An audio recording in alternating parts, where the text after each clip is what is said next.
क्या लगता है सर, सफलता पाने के लिए क्या चाहिए? मेहनत, शिद्दत, लगन या किस्मत? सफलता क्यों पाना चाह रहे हैं आप? लोग पाना चाहते हैं सफलता, तो पाइए। आप सफलता किसे कहते हैं, सबका अलग अलग नज़रिया है। मेरा तो सफलता ये है कि मुझे मज़ा आ रहा है, ये मेरी सफलता है। अगर मुझे मज़ा ना तो मेरी सफलता नहीं है। और मेरे ख्याल से किसी का भी वो नहीं कि जब आपको खुद को मज़ा नहीं आ रहा तो आपको मज़ा नहीं आ रहा, लोगों को मज़ा आ रहा है, तो क्या आपकी ये सफलता है? कतई मैं तो नहीं मानते सफलता को। आपको मज़ा आना चाहिए। और हमेशा इसलिए मैं बड़ा उस तरह का हूँ कि जो भी काम करता हूँ तो जब तक मुझे ऐसा नहीं लगता कि ये मुझे करना चाहिए, मैं इसको एंजॉय कर पाऊँगा, तो मैं करता नहीं हूँ। इस वजह से बड़ी चुनिंदा सी फिल्में की हैं मैंने, बहुत ज़्यादा फिल्मों की तरफ नहीं भागा मैं। थिएटर में मुझे बड़ा सेटिस्फेक्शन मिलता है, थिएटर में रहता हूँ और वो भी करता रहता हूँ। अभी काफ़ी दिनों से नहीं हो पाया है। और आपके बायोग्राफी में तो ये लिखा हुआ था, किसी ने लिखा हुआ है कि आप तो मूवीज में आना ही नहीं चाहते थे, आप तो छोटे पर्दे पे रहना चाहते थे, आप तो नाटक करना चाहते थे। ये बायोग्राफी पता नहीं किसने लिख मारी है, उसमें इन्होंने खोज ढूंढ के। बात सही है कि मैं फिल्मों में मुश्किल से आपको बड़े पर्दे पे लाया गया। नहीं लाया, खींचा गया मुझे पकड़ के जी, क्योंकि मैंने तय कर लिया था कि आपको नाटक करना है। नाटक नहीं करूँगा तो बेहतर करूँगा, मैं खामखा मूवी करने के लिए मूवी नहीं करूँगा। जो भी करूँगा बेहतर करूँगा, सही तरीके से सलीके से जाऊँगा। अगर मेरी ज़रूरत है तो, नहीं तो मैं थिएटर में खुश हूँ। अगर मूवी को मेरी ज़रूरत है तो मुझे लीजिए, नहीं ज़रूरत तो मत लीजिए, सीधी बात ये है। मैं मूवी की तरफ नहीं जाऊंगा। और हालांकि मैं कभी किसी तरफ नहीं गया कि मुझे कर लीजिए, मैं तो सिर्फ मेहनत और अपने काम और सीखने में जी उसी में लगा रहता हूँ। अगर आपको लगता है कि इस लायक हूँ मैं तो लीजिए, नहीं लायक लगता तो मत लीजिए, सीधी बात ये। मगर आप स्वयं किसी के पास नहीं गए? कभी नहीं गया। सिर्फ वो जो पासी थिएटर में था तब गया था एक बार, जो 2.5 रुपये मुझे मिलने शुरू हुए थे, उसके बाद कभी नहीं गया मैं। ईश्वर ने खुद दिया, मैं अपनी मेहनत पे देर आए कुछ भी आए, लेकिन अपनी मर्ज़ी से करता रहा और कोशिश करता रहा कि जो मुझे अच्छा लगे, जो मुझे बेहतर लगे, जिसमें मुझे लगे कि मैं तहे दिल से शिद्दत से कर सकता हूँ। तो आपको याद है रघुवीर साहब, वो पंचायत वेब सीरीज़ में आपकी जो स्टारडम है और बढ़ा दिया उसने आपको, दिन रात लोग आपको पसंद करने लगे हैं, चाहे भले ही वो लौकी वाला सीन हो या सचिव जी से पैसे मांग लो दूध वाले, लोग बड़ा पसंद करते हैं आपको। तो कभी आपने सोचा था कि वेब सीरीज़ आपका स्टारडम और ऊपर बढ़ा देगी जब आप कर रहे थे?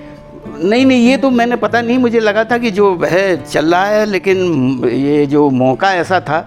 और दूसरी बात ये है कि सीधी बात ये है कि कहीं ना कहीं लगता भी था, क्योंकि मैं कायल हूँ वो ब्लैक एंड वाइट फिल्म जो हुआ करती थी, 2 बीघा ज़मीन और काबुली वाला, जो उस तरह का जो हमारा हिंदुस्तान जिसमें नज़र, तो उसका तो मैं कायल हूँ। और वाकई जो हमारे हिंदुस्तान की खूबसूरती, हमारा हिंदुस्तान जो है गाँव में कस्बों में और यहीं बसता है जो, तो उसकी जब ये मैंने देखा कि ये तो बिल्कुल वही निकाल के लाया, तो मुझे लगा अगर ये लोगों तक पहुंच गई बात तो फिर तो ये तो बिल्कुल और लोगों तक पहुंच गई बात। और इससे बेहतर अभी तो जो नकली काम करने वाले बहुत सारे लोग हैं ना, जिन्होंने कल्चर को पेशा बना लिया है, अब तो उनकी आत्मा में थोड़ा आत्मा को झंझोड़ तो दिया है कि भैया रास्ते में आ जाओ, नहीं तो बस कहीं के नहीं रहेंगे। टीटू अंबानी मूवी में भी आपको देखा, उसमें भी किरदार बड़ा अच्छा लगा। जी वो मैंने अभी देखी नहीं तो मैं कुछ कह नहीं सकता उसके। किरदार है। अच्छा, देख लिया आपने? मतलब आप एक्टिंग में ना डूब कैसे जाते हैं, वो चाहे प्रधान जी वाला कैरेक्टर हो, चाहे आपका चाचा चौधरी वाला कैरेक्टर हो, ये इसीलिए हो रहा है क्योंकि आप छोटे पर्दे से या नाटक में आपने आपको इतना तराशा है कि बड़े पर्दे पे आप शायद हो सकता है, क्योंकि हमें तो वहाँ जीना ही सिखाया जाता है। जो मैंने पारसी थिएटर की बात की वहाँ, उसके बाद फिर मैं इत्तेफाकन मैं NSD में 3 साल मैंने ट्रेनिंग ली और 3 साल के बाद मैं 10 साल NSD रेपर्टरी में रहा, थिएटर सिर्फ थिएटर ही किया। तो वहाँ ये सब ज़िंदगी की बारीकियाँ समझ में आती रहीं और अभी भी कोशिश में लगा रहता हूँ, क्योंकि हर तकलीफ़, हर चीज़ के इतने पहलू हैं कि आप उनको बयां करने में आप जिंदगियां लगा देंगे तब भी सही तरीके से उन बारीकियों को नहीं पकड़ पाएंगे। बिल्कुल। तो बस वही है। तो मेरा आखिरी का क्वेश्चन ये है, अब कहाँ देखते हैं 5 साल के बाद? कहाँ वीर यादव कहाँ देखते हैं अपने आप को 5 साल के बाद? वहीं जहाँ पहले था, पीछे 5 साल पहले था। मतलब ये नहीं, बस सिर्फ ये है कि अभी जो इसकी वजह से ये जो पंचायत और इससे फिर वही एक ईमान और जिम्मेदारी फिर और बढ़ रही कि भैया उठाते चलो जिम्मेदारी, तभी है, नहीं तो कहीं ज़रा से भी आप हिले डुले तो अभी तो जिम्मेदारी ज़्यादा और बढ़ते चली जा रही है। क्योंकि लोग पहचानने लगे अब अच्छा एक्टिंग करना है इसलिए।